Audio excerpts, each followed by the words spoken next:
this is a massive moment for the Prime Minister. Had a little bit of respite over the weekend in terms of headlines, and now it's back very much on his doorstep. On Monday morning, he is going to have a vote of no confidence, and something that I just saw on social media is that Jessie Norman, who is a very popular MP, who has held many different positions in government, in transport, in Bays, in the Treasury, who knows government very well, who knows Boris Johnson very well, he's put in a very thoughtful letter running through all the different reasons, Partygate being only one of them, all the different reasons why he can no longer support the Prime Minister. Of course, he adds at the bottom that this isn't a leadership bid, but he said from everything from the Rwanda policy to the fact that he is, in his view, trying to become more of a president than a Prime Minister, to his lack of long-term strategy when it comes to the economy, inflation, all sorts. He's really stuck the boot in and given a long list of all the reasons why he doesn't want to see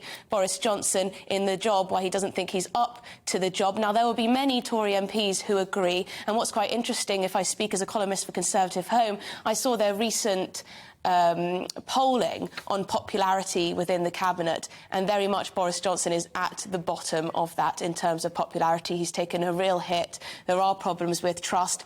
Whether this is the right decision for Tory MPs, if he does lose this vote of no confidence, which of course is very much up in the air, he may well win this one and then go on to lose his position as Prime Minister in the future, even if he wins this. But it's very clear that there are many people in the Tory party who are deeply unimpressed with the way he's conducted himself and aren't particularly happy with his vision for the country either. So he's in a very tricky position.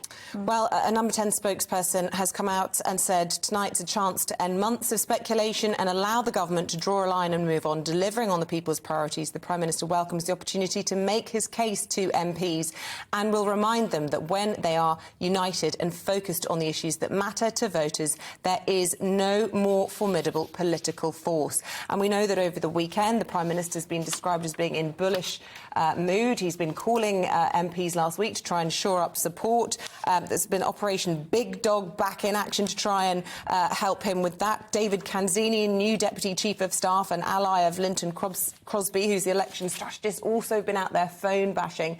And they've got a point, haven't they? When they are united and focused behind the Prime Minister, they are a tour de force.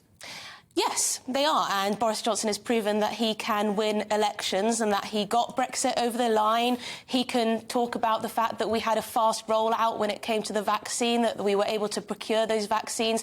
His argument will be that on the big decisions, he made the right ones. But I think that doesn't escape the fact that there are so many MPs who are deeply disappointed with his leadership. And of course, he's got the whips, as we've seen, very much batting his corner. You know, there have been accusations in The Independent, of course, of blackmail and treachery, trying to get MPs on side and trying to get MPs to withdraw their letters of no confidence. That clearly has not worked. It'll be interesting to know how many letters total have been put into Sir Graham Brady.